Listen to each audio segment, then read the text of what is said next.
Hi, this is Dr. Toby, your host on Health and Wellness with Dr. Toby, inviting you to watch our show this week.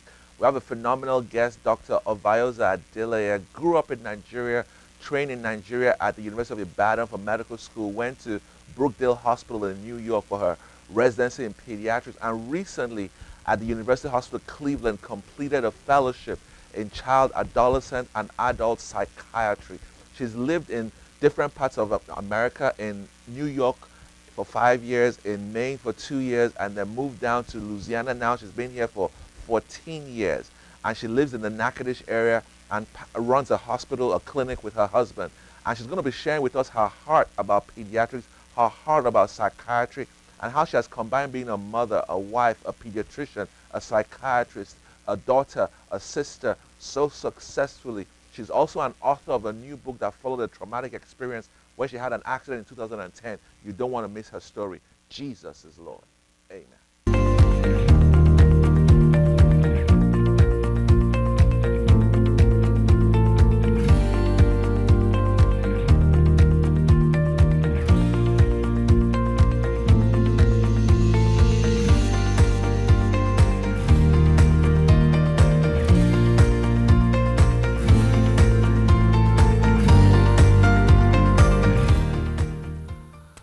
This is Dr. Toby, your host on Health and Wellness. Thank you for joining us. We've had a tremendous experience talking with Dr. Ovayoza Dilea, University of Ibadan Medical School, Brookdale Hospital residency in pediatrics, Cleveland Hospital, or University of Cleveland, psychiatry training in adult, child, and adolescent psychiatry, and currently a psychiatrist working out of the David Raines Medical Center, occasionally at the Brentwood Hospital, and also she has her own clinic in Natchitoches called the Shalom Clinic, and we have that address on the screen. She's a mother, she's a wife, she's a daughter, she's an author.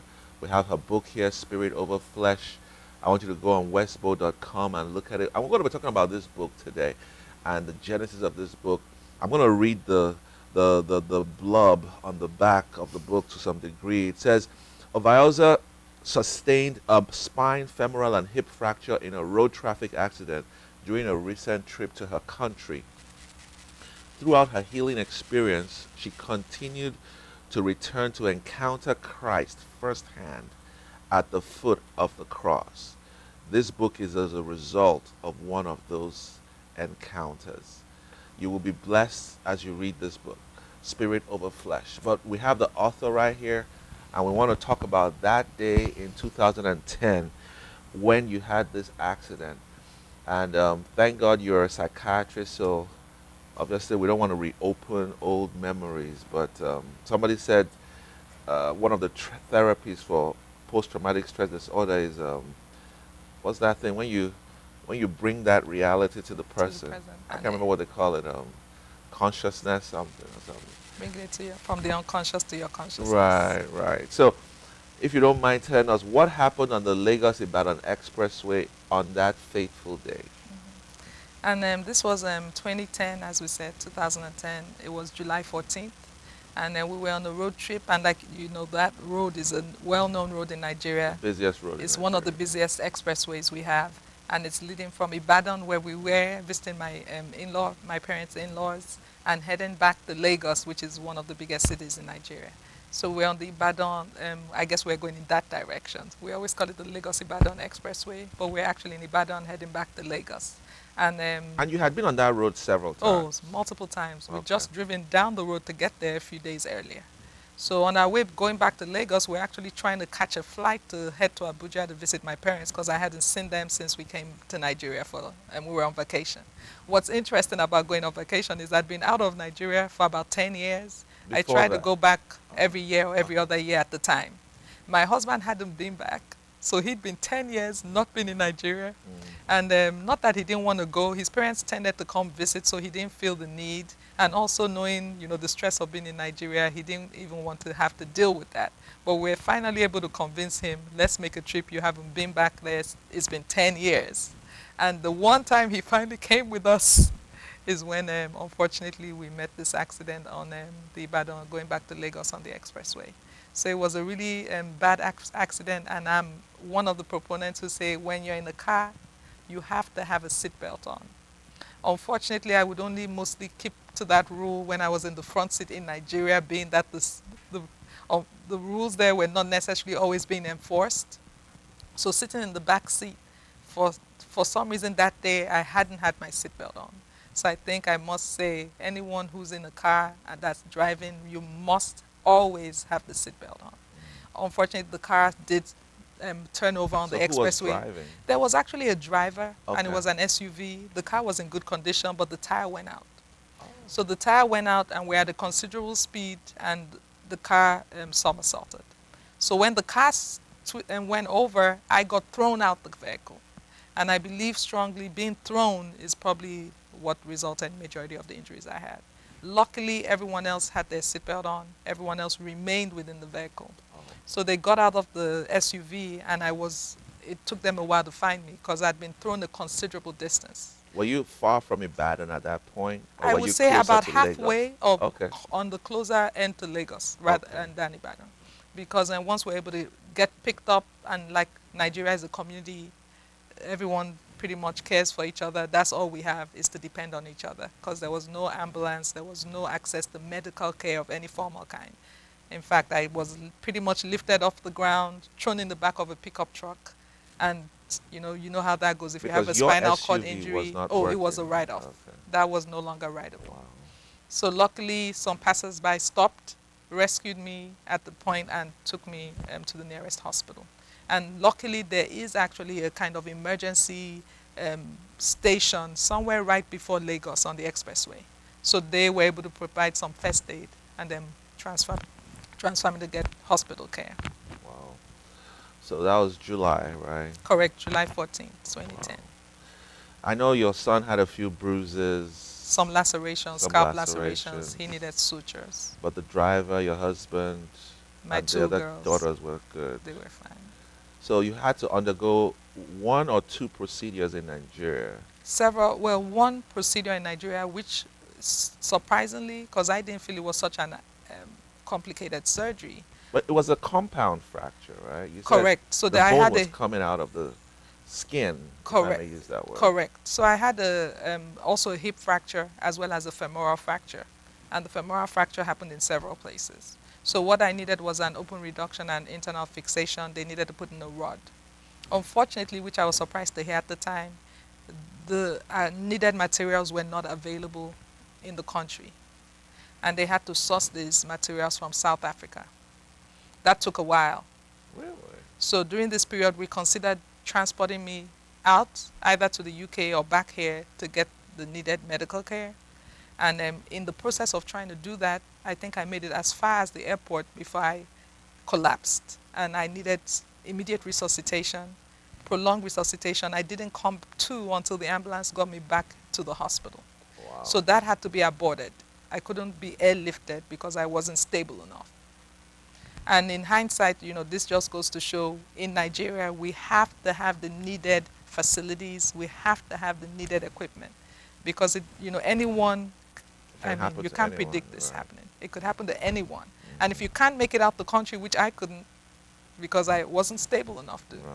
I got over 5 pints of blood transfused during this period. Okay. And I was in no state to fly, but they tried, and it was unsuccessful. So they did something eventually in Well, Nigeria. unfortunately, what they did was less than what was required, because rather than putting the intramedullary nail, they did more like a kind of a fixator, which was internal but not intramedullary. It was somewhat external to the femur fracture. And I say, unfortunately, this was inadequate, because it was, you could say, expensive first aid enough to help me get back here in a stable condition. But immediately I was assessed here in the United States, it was determined everything had to come out. So this was my second surgery. My second surgery involved bringing out all the hardware that was put in Nigeria and replacing it with the much needed and required hardware, which was a few months delayed and ended up resulting in a failure of union or delayed healing of the bone. So it caused more complications. Wow. As well as that second procedure, they were able to do some tests and determine that I had developed some osteomyelitis from the initial procedure. So I also required extensive, like, intravenous transfusion. And all this, I mean, you were in pain, you had infection. I mean, what was the pain like? I mean, The pain was unbearable, indescribable. The pain from from the injury itself was, of course, quite, there was considerable pain. But the worst pain was after every procedure. Usually for about 48 hours after a procedure was the worst unimaginable Now pain. you've had babies, so Correct. was this worse than having a This baby? was worse in the sense that there was almost seeming like there was no end to the pain Oh wow. because it was prolonged and it was severe and it was as seemed like it was, the baby you're looking for to getting the baby Oh out yeah, and you're yeah. focusing on that. But in this case it was more severe, I would Oh say. my God, wow. That is amazing.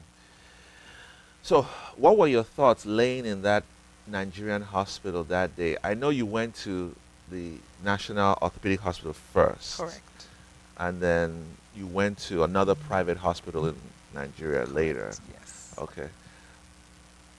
Just try to recollect your thoughts on That's fine. that day. What were you thinking?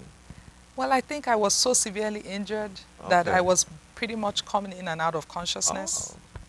And that also clouds some of my memory of everything that occurred, which might be a protective thing because it's helpful for healing that you can't okay. quite recall of all of the pain you experienced. But being aware or being awake was always fleeting. And Hmm. then next thing I would be back into unconsciousness for a while.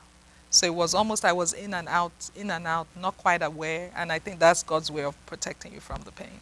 And my wife and I noticed that you were doing a lot of strenuous exercises during your physical therapy post surgery in America. You actually lost a lot of weight.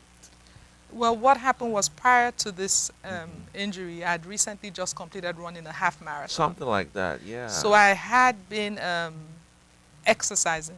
You had been keeping in I had shape. been somewhat keeping in shape. Right. I will say, though, that the injury itself, I think, must have also raised my metabolic rate because I must have been burning up calories at a fast rate for bone healing and all the injuries I went through. So, yes, I believe I lost some additional weight after the surgery. But actually, prior to the surgery, I had been trying to keep Keep in in shape. shape and I had increased But my cardio. don't you think that could have helped Oh, preserve definitely, no you, question. you know, No question. because if you weren't physically fit before, It you would may have have been a had a tougher more recovery. torturous.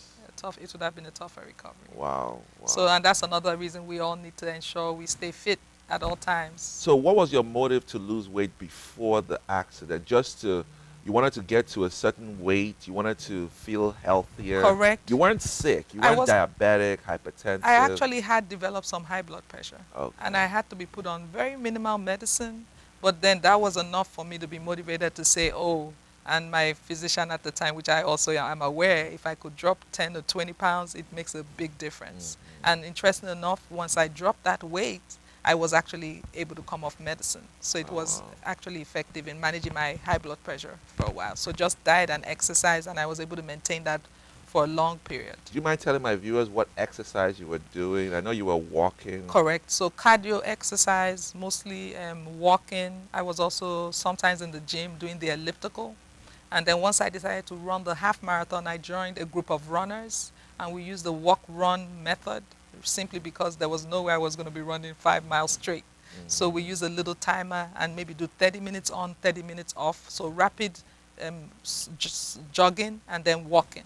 And we Okay. alternate the jogging and the walking. And this is exactly how I was able to complete the over 13 miles in the marathon. And we did That this was in your first Tennessee time doing marathon, a I half mean, marathon. you didn't run like 400 meters, one No, kilometers in high school or not at all. college. Not at all. And then Wow. we started off doing just 5Ks. Then we went on to doing a 10K. So I would say Who set a is goal. we? Well, the running The group group. that I joined. I'm like, So I will encourage everyone to set a goal that's achievable. 5Ks are not too difficult to achieve.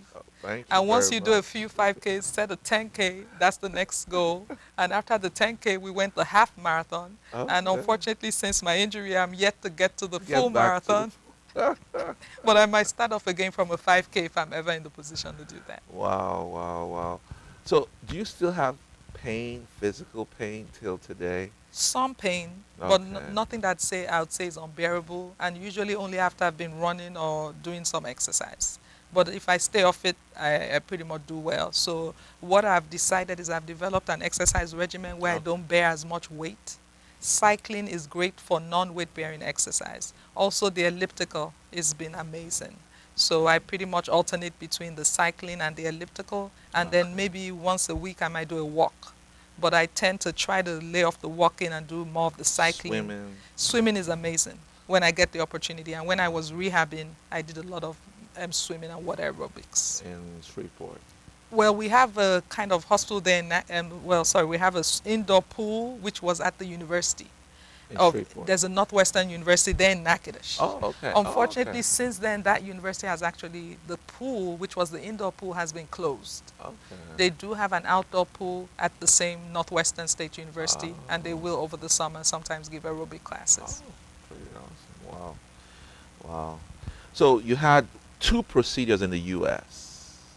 Well, initial procedure was to take out the hardware and put in the intramedullary That's nail. one. The second procedure was some bone grafts I had to take because it was non-union, it was not healing. And then the third procedure was a final procedure I had done at the Methodist Hospital in Houston. And the surgeon there decided he would try to repair the hip fracture. The most permanent repair would have been a hip replacement. But he felt because of my age and, just to give me some more longevity without a hip replacement, he was going to try and remodel. So he went ahead and did the remodeling surgery, and luckily that was successful. So that was my So, third and final so you surgery. don't have hardware. I do have hardware, but it's mostly pins and nails and the intramedullary nail. Oh, I haven't as yet replaced the hip. hip. Okay. But that resulted in a leg length discrepancy because I'm off about an inch and a quarter on my right side. Wow. If I were to get a hip replacement, that could possibly be repaired. Corrected. Wow. Wow. So you had three procedures in the U.S. Correct. Oh my word. Wow. That's amazing. Thank God for His mercies. And that was Yeah. over a year period. So what did that experience teach you that you put in this book in a nutshell? I know you were trying to target the young individual, but you can give us a, synopsis. Of what's in there. Yeah. And I think, what did this experience teach you about life in general? in general. And one thing I definitely feel like, from this whole experience is, your character and your personality, who you are, is pretty much who you remain. Regardless of whatever circumstances you find yourself, you don't really become another person. You might become a better person than that you are, or a little maybe worse than you've been, depending on how stressed you are. I'm worse than I am at times, I'm better than I am at times, but I pretty much remain the same person that I was. And I think, once you have a personality that, you are one who's ready to make some sacrifice that's needed to achieve the goal you need, it serves you well when you get to a difficult place. But there's no question, at times you find yourself questioning things, asking, why me at certain points in time. And that's when I kind of had to come back to the foot of the cross and see that, at times a sacrifice is called of us, and it doesn't necessarily mean you're being judged for the past or whatever circumstances you find yourself. And like we say, the Lord lets the rain fall on those who are sinners and those who are without sin. So He's not one to pick you out necessarily for the past, but He might have a future goal ahead of you that He needs you to achieve. Wow. So that was really tough for me to come to accept that this is where God has called me to be. And divine providence is hard to accept when you're in a tough spot. It's easy to accept when things are going well and life is rolling. I'm pretty much where I want to be. Yeah. But when you're in a tough situation, it's hard to understand God actually has a purpose He has called me for here and now in this specific position that I'm in.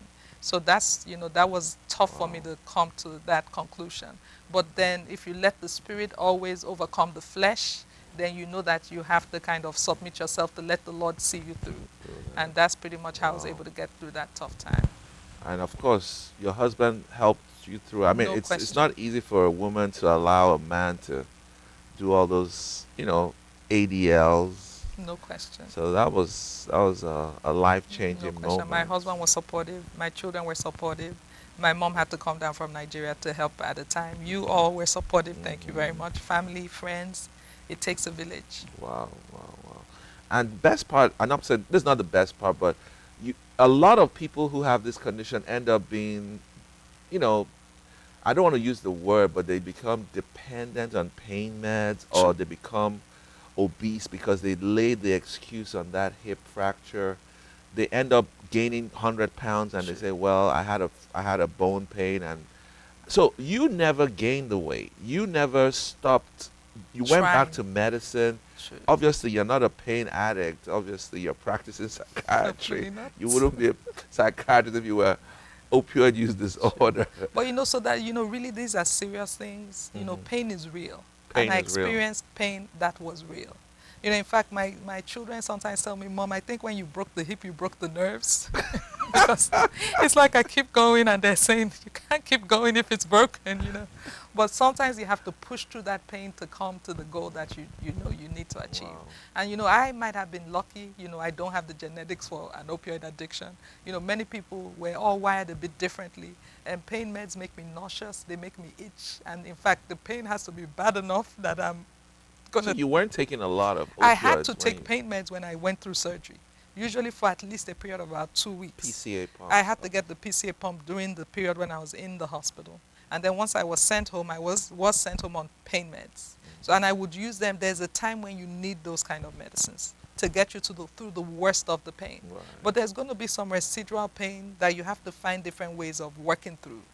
And the truth is, I understand the culture here might be different. But where I come from, we can't sit back and let people take care of you because you end up dependent. Of course. And we don't have that social security that's going to support you. So Mhm. I think that also gave me a fighting spirit. And I would like to encourage anyone who's going through chronic pain to understand that you can still set goals, be reasonable, but that make sure they're achievable and make sure you have the team to help you reach them.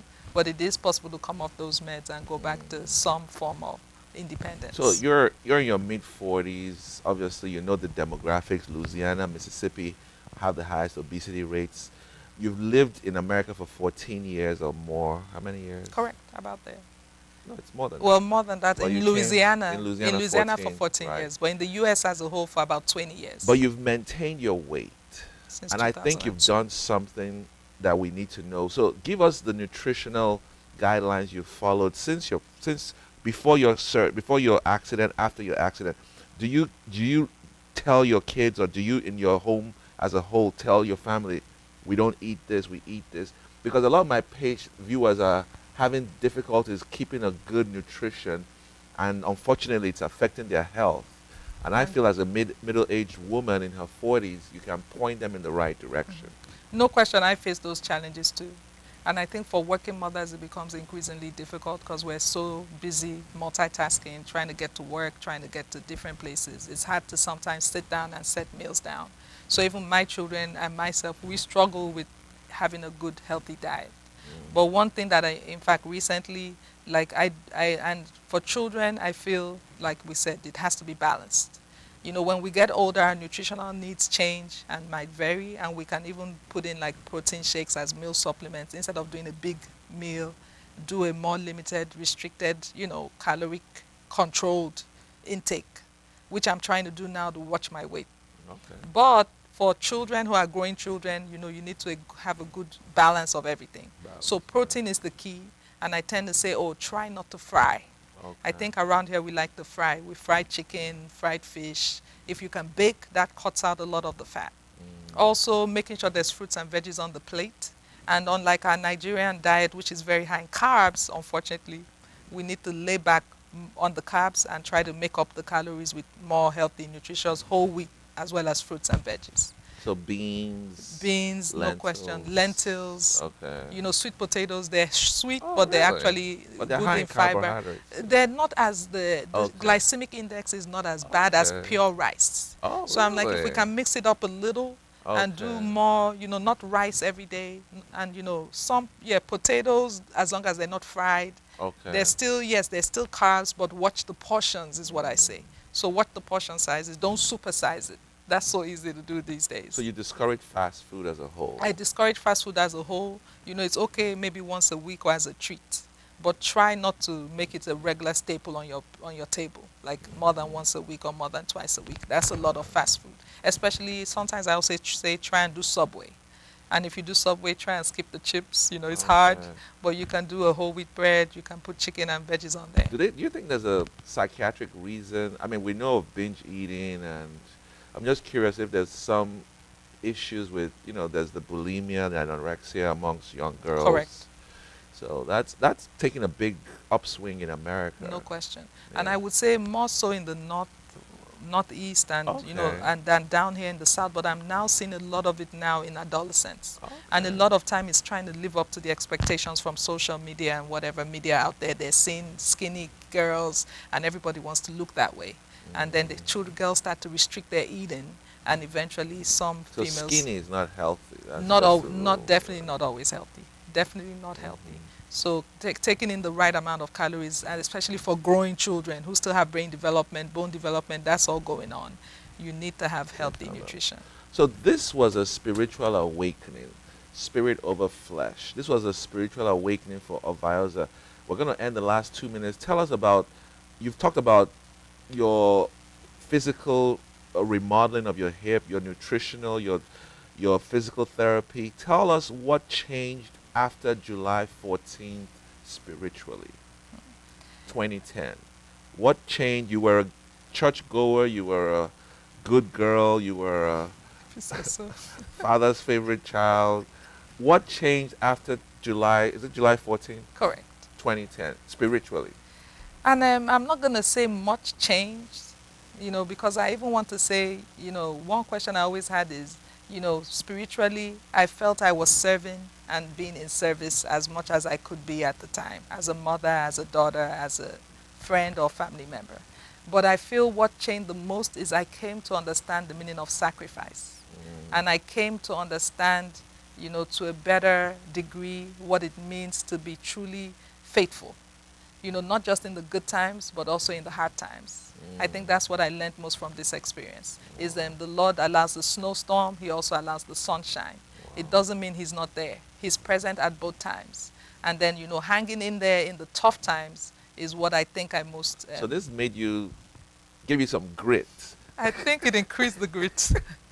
If anything, it made me, they say if you don't, when you say refining by fire, I always Right. questioned what that meant.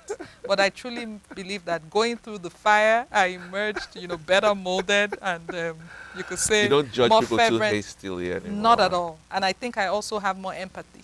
I Right. see how people end up in situations where they end up. Like you're talking about people with opioid addiction. They might have really had a severe injury in the first in the first instance, and look where it led them. Let them But tell. it can lead you to strength. It can lead you to better heights. It can Right. lead you to being a better version of yourself if you can Hmm. only look from outside. Look Wow. outside the box. Thank you so much. This is Dr. Ovioza, Unfiltered, giving us her heart. We're going to come back for the last show. We're going to talk about spirit over flesh, mind over matter, her life as a psychiatrist, and what the future holds for her. You don't want to miss it. We are here because you are financially supporting this show. You are supporting us one way or the other. So write to us, P.O. Box 550, West Monroe 71294. Jesus is Lord. God bless you in Jesus' name.